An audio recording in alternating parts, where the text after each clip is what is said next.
Parents வந்து குழந்தைங்க சொல்கிறத கேட்கணுங்கிறதுல நான் எப்பயுமே ரதன்யா மேட்டர்லேயே நான் திருப்பி திருப்பி அதான் பேசுனேன்.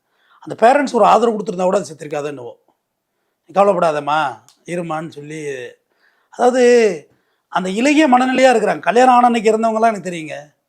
கல்யாணம் ஆகி அடுத்த நாள் சூசைட் பண்ண பெண்களே எனக்கு தெரியும்.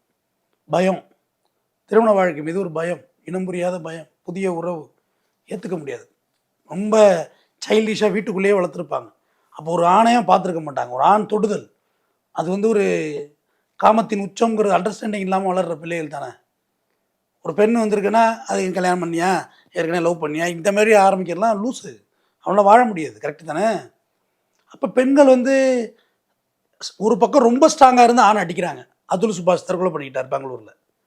ரொம்ப ஸ்ட்ராங்காக இருந்து சட்டத்தை தன் பக்கம் திருப்பி ஆணை அடிக்கிறது. இன்னொரு பக்கம் இப்படி ஆகிடுது. மத்திய குடும்ப நலத்துறையிலேருந்து ஒரு சென்ட்ரல் போர்டு ஒன்று அறிவிச்சிருக்காங்க. இளம்பெண்கள் இப்போ அதிகமாக தற்கொலை பண்ணுறாங்க.